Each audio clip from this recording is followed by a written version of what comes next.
Hey everyone, welcome back to Story Hive. Don't forget to hit that subscribe button and ring the bell so you never miss an update.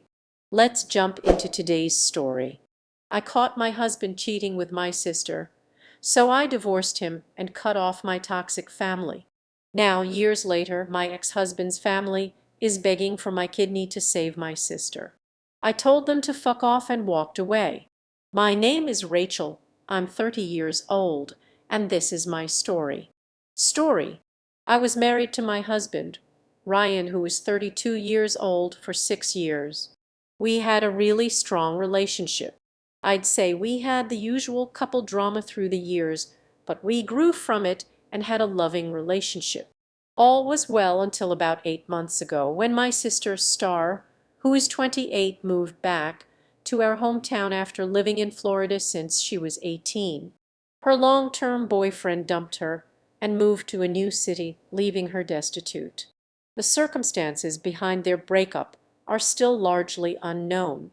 When my sister returned, she told us that he had been cheating with men.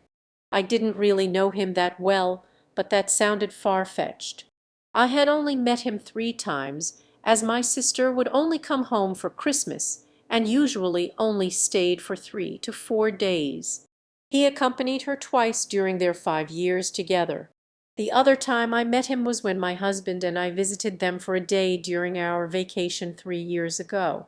He just didn't strike me as the type who would have a double life and leave Star with nothing. I tried to reach out to him once but found I was blocked, so I just let it go. Star moved back in with my parents, Gina, who is 55. For the first month she was here, she struggled to find work. I suggested that maybe Ryan could help her out, since he is a higher up at his company and might have some pull. He did, and she was able to get a position in his department. This was a job in her field. For some background, my sister and I have never been very close. She is the golden child, at least to our mom, and our dad is spineless when it comes to our mom. It's not super obvious, just a million little things. Like we both got cars when we turned 16, but I got an 8-year-old Dodge Neon and she got a 2-year-old Mitsubishi Eclipse. Her dance practices, outfits, and competitions cost thousands of dollars over the years. Some of those competitions were 6 or 7 hours away, and they never batted an eye. Meanwhile, when I would ask for $50 for volleyball or basketball camps at the local college, they would give it to me, but you would have thought I was asking them to build me my own arena. What pissed me off the most was when I was 17. I was out with my boyfriend, lost track of time, and was 15 minutes past curfew. They took my car for a whole month for that.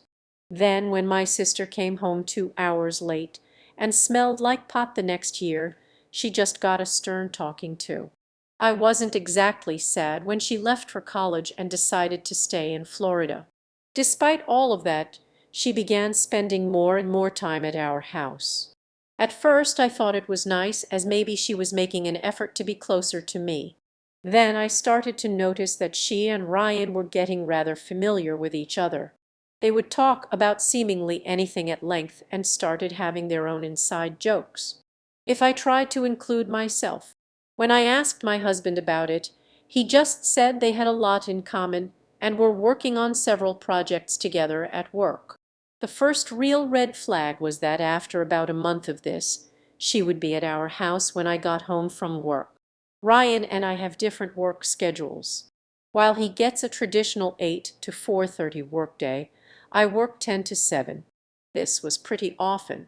When I asked about it, I always got the "we had some work stuff to do" response.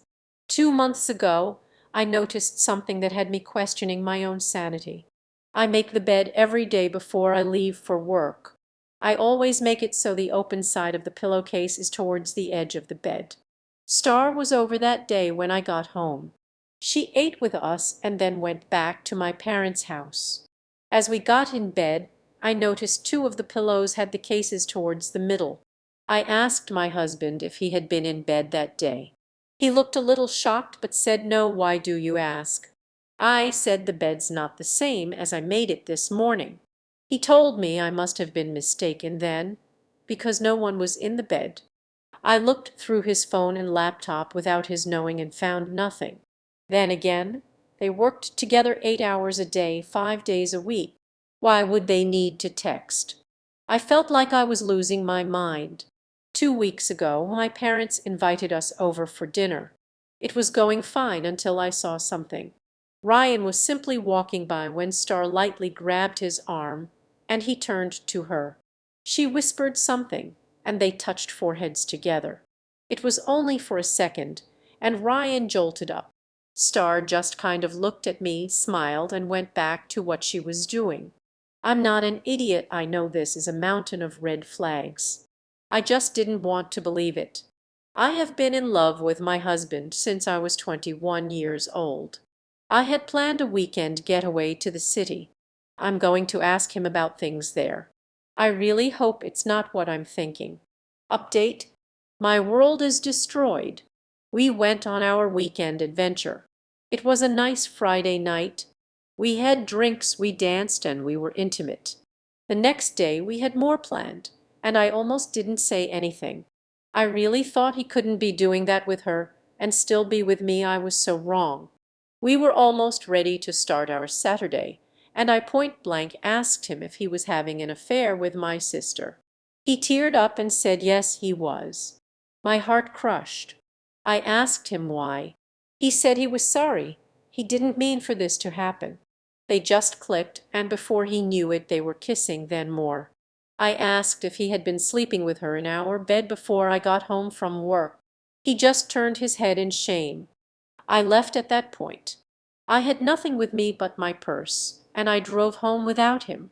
He got an Uber and arrived a few hours later with my other things. He tried to apologize, but I didn't acknowledge him. Through my tears, he packed a bag and left for a hotel. The next day, I told my parents. They already knew. They said they were sorry about what happened, told me Star had left last night and might not be back for a few days. I'm sure she went to stay with Ryan. That all happened 3 months ago. Our divorce is almost final. Ryan found an apartment to rent right away, and Star moved in with him. I am only contacting him in regard to our divorce. He initially said I could just have the house and the savings. I think this was guilt talking. Then, after a few days, he said we would have to split the house. I know this was Star in his ear. I had already moved everything out of the savings into a new account, so there was no fight there. Just like that, 9 years of my life were gone. He has no idea what he's getting himself into. She is a narcissist and will throw him away eventually. Star has been exceedingly cruel during all this. A few days after I found out, she tagged me in a Facebook post. It was a selfie of her and him, with him giving her a kiss on the cheek from behind. The caption read, "Feeling loved." It was disgusting. I logged out of my account and deleted the app from my phone. She texted me about an hour later, saying, "Sorry sis, didn't mean to tag you, no hard feelings. I hope we can still be close. You'll meet your soulmate someday too." I blocked her on everything I could think of. My parents haven't been any better.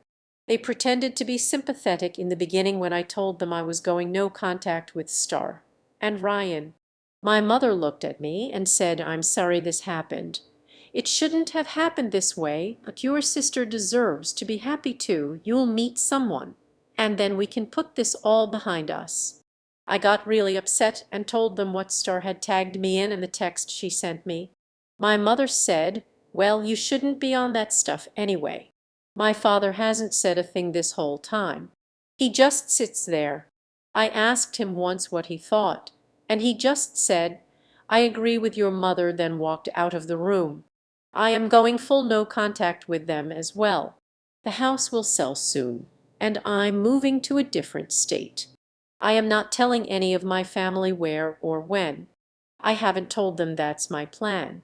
I'm just done with all of them. I wish them all the worst.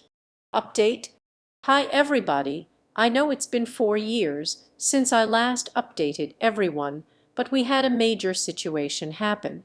I'll start with an update on my life. I moved to a new state, got a great job, and started a new life for myself.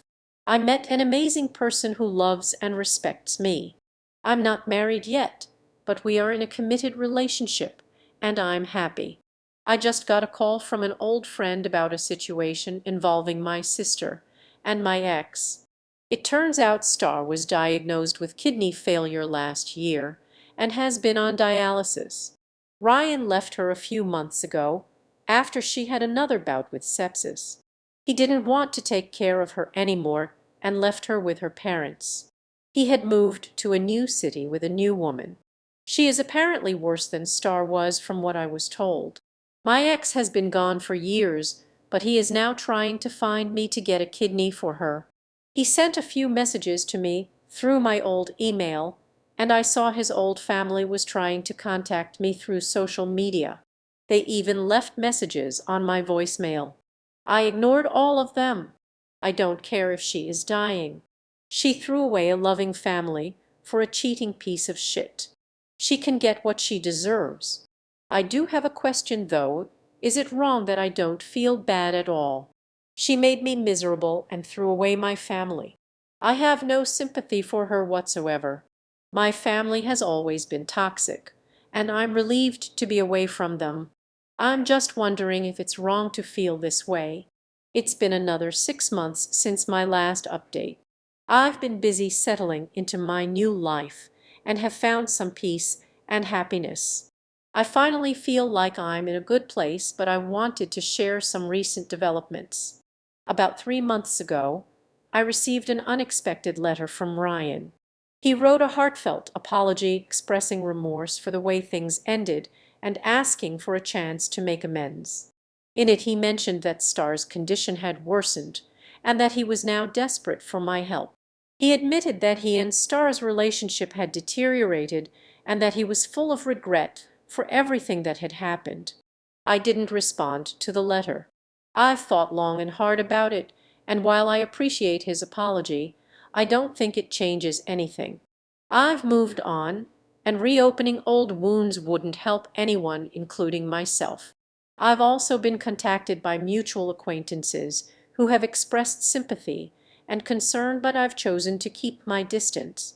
My new life is my focus now, and I'm committed to maintaining that. A few weeks ago, I received some surprising news from a former colleague of mine who had stayed in touch with Ryan's family. Apparently, Star passed away recently. The sepsis and kidney issues were too much for her, and she didn't make it. It was a shock, but it didn't change how I felt about the situation. Ryan and his family reached out again, this time with a plea for privacy and respect. They said they were grieving and asked that I not share any information or speak publicly about the circumstances. I respected their request and haven't engaged with them. I found that my focus remains on my own life and my loved ones who are present and supportive. I still don't feel regret or guilt about the way things turned out. I've learned to accept that sometimes things happen that are beyond our control, and holding on to past grievances doesn't serve me anymore. I'm continuing to build a future that brings me joy and fulfillment, and that's what matters most to me right now. Final update. It's been a year since my last update, and I've had some time to reflect on everything that's happened. Life has continued to move forward, and I'm finding more peace with each passing day. Recently, I received a final piece of news from a mutual friend of mine and Ryan's family. Apparently, Ryan's new relationship didn't work out, and he's now facing significant challenges of his own. He has struggled to find stability and happiness after Star's passing, and is reportedly going through a rough patch. I'm told he's been trying to rebuild his life. For me, this is a bittersweet reminder that while justice might not come in the ways we expect, life has a way of balancing things out. I still feel no desire to reconnect or seek closure from that chapter of my life. I've built a fulfilling life with my partner James and our children. We are thriving as a family, and my focus remains on nurturing the positive relationships in my life. My journey has been about moving forward and healing.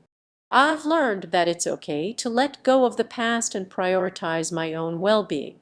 I'm grateful for the support system I have now and the new beginnings I've embraced. Thank you all for following my story. Your support and understanding have meant a lot to me. If there's one thing I've learned through this journey, it's the importance of surrounding yourself with love and positivity and knowing when to close a chapter and start anew. Thanks for tuning in to today's Reddit story. If you enjoyed it, please give this video a thumbs up and share it with your friends. And if you haven't already, make sure to hit that subscribe button and ring the bell so you never miss out on more amazing stories. See you next time.